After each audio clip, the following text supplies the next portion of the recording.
Blessed be mine Leviathan. Her anointed plates defy the Xeno. Blessed be mine sword. Its blade cuts the iniquity of the Narvidian. Blessed be mine lineage. Their memories of victory are with me forever. Vae Victis, Templars. In our first hour, Templars use counterattacks, grenades, and Overwatch to shred aliens. We blow up an alien ship with a Titan bomb. We unlock the Hydras to turn everything into fire. Templar Battleforce is about using your squad to destroy the highest amount of aliens per turn.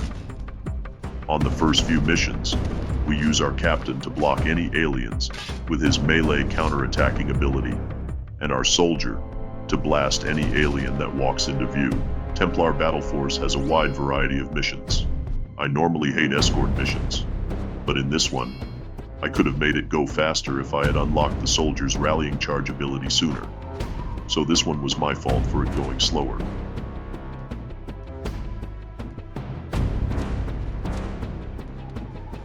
But after our first few missions, we get the Hydra, my favorite class in Templar Battleforce. They have many abilities that ignite the whole battlefield and cause enemies to burn the more they move. The second hour is about arming our soldiers with rallying charge and showing the power of Hydras and soldiers working together. Rallying charge is one of my favorite buffs in Templar Battleforce. It increases the movement of anything you buff it with.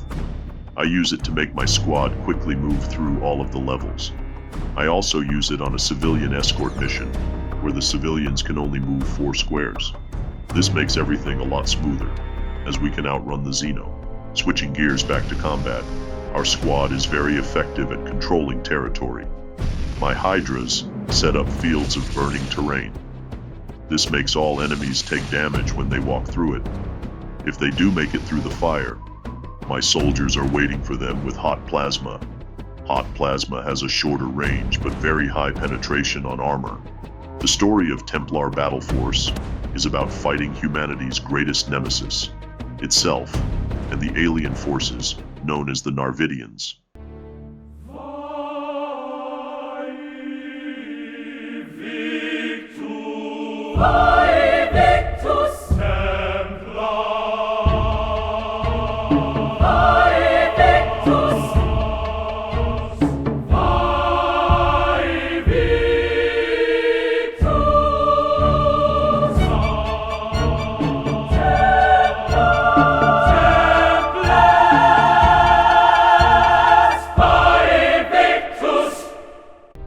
In Hour 3, we learn that humanity has been chased from its home in the galactic core by the Narvidians.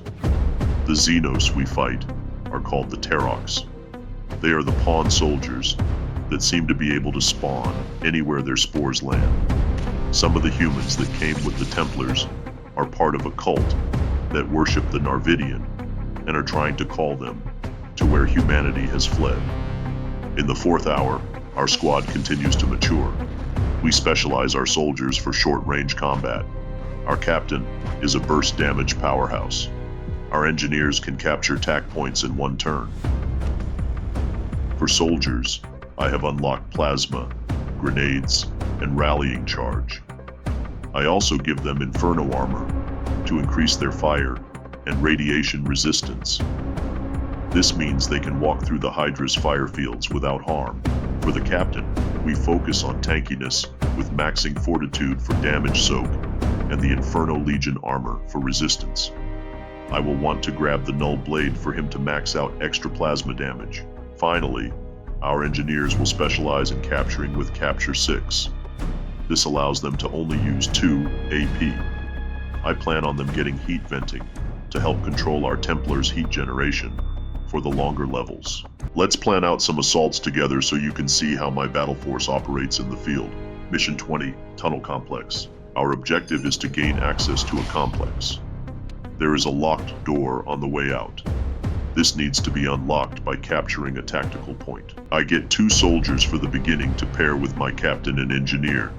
They will be needed for rallying charge and overwatching the split corridors. Our engineer has Capture 6, which allows them to use Capture twice a turn, because it costs 2 AP. This makes our battle force accelerate much faster through a level. I grab 4 prolonged deployment ordnances from the tack point. This will give our entire battle force an extra 4 turns of all their buffs. Landmines will distract Xenos with their presence. Then they will detonate on command or upon death. They are an excellent distraction tactic. Die! We create a bottleneck to the north. Our captain stands in the middle of an overwatch. Our soldier will protect with plasma fire, while the captain blocks all incoming forces.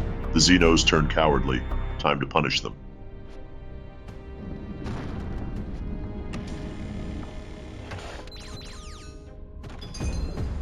We need to gather our squad to the exit, but not without torching as many of these Terox as we can. Burn them down. Our soldier and engineer holding up the rear uses a reactor jolt ordnance. This gives +2 movement for 4 turns. We all book it to the exit. Let's do a tougher one. Mission 30, Prime Starport Vault. During this mission, we will face Xenos. The Narvidians show up and humble our battle force. We take on a Narvidian warworm that makes us run across the map, exposing us to a lot of danger and heat. Our mission is to seek and destroy the Narvidian warworm that is burrowed into the starport of Moklam Prime. First things, capture tack point and rallying charge. Grab an extra soldier and my trusted Hydra. We are going to need a lot of control. Let's get the hunt underway.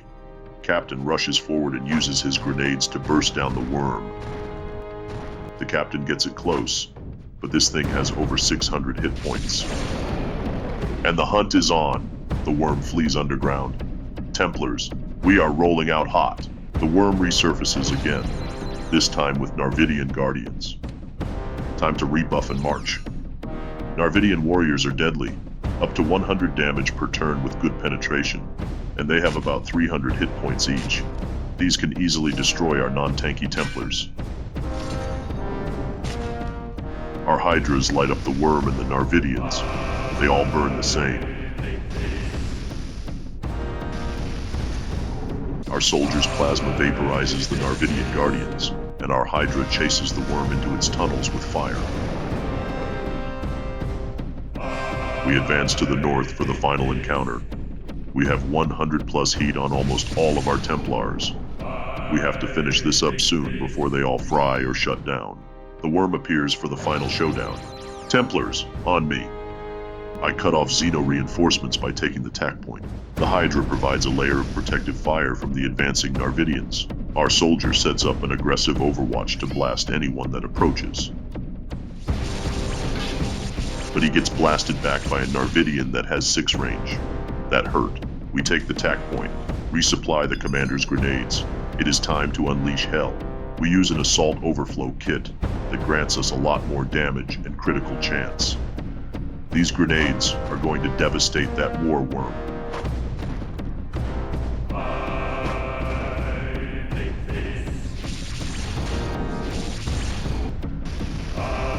The worm retaliates with a blast of Narvidian radiation. Finish it off. Alright, it's time for the last mission of the campaign. Mission 35. The hive mind. Some of us might not be coming back from this final assault. Templars, let us gather in prayer one last time aboard the righteous fallen. Our home amidst the stars we fled. Blessed be mine Leviathan. Her anointed plates defy the Xeno. Blessed be mine sword. Its blade cuts the iniquity of the Narvidian. Blessed be mine lineage. Their memories of victory are with me forever. Vae Victis, my brothers. Fight with the righteous fury of Shaloon. Our only goal is the destruction of the hive mind. To accomplish that, we need to lure it out of its shell by destroying the warworms attached to it, or we can deal damage to it by destroying its energy conduits. We will use a combination of both. First, we will deal with the warworms. Then, we will use energy conduits to annihilate it. Vae Victis Templars. The hive mind will only be exposed for a turn or so when we kill a warworm. This means we need to be in position when we execute it. We bait the warworm with a landmine. This will absorb valuable damage in the beginning. We position everyone to be available to attack the hive mind when we down the war worm. I save the captain's grenades for the hive mind. We down the war worm with conventional resources. We move the captain into position and unleash grenade hell.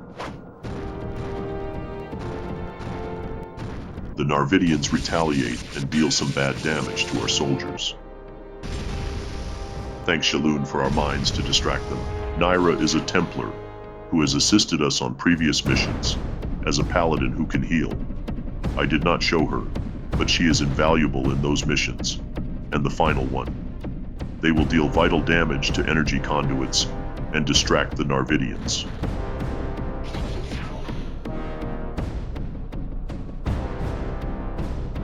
We need to clean up the Narvidians and head to the northern war worm. Our timing in killing it and positioning our squad is essential to dealing damage to it. The hive mind retreats into its invulnerable shell. We must attack another war worm or destroy an energy conduit to hurt it.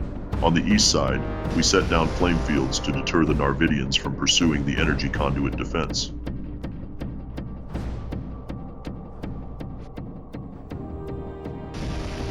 On the west side, we go to the north to the next war worm and lay down a field of fire to burn Narvidians. We have to be in position to damage the hive mind. This means leaving one Templar to kill the war worm and the rest of the western team to attack the hive mind. Meanwhile, eastern team cleans up Narvidian defenses for killing energy conduits. We leave one Hydra behind to destroy the war worm, while the rest head back to the hive mind to deal damage. We move everyone into position to overwhelm the hive mind with fire.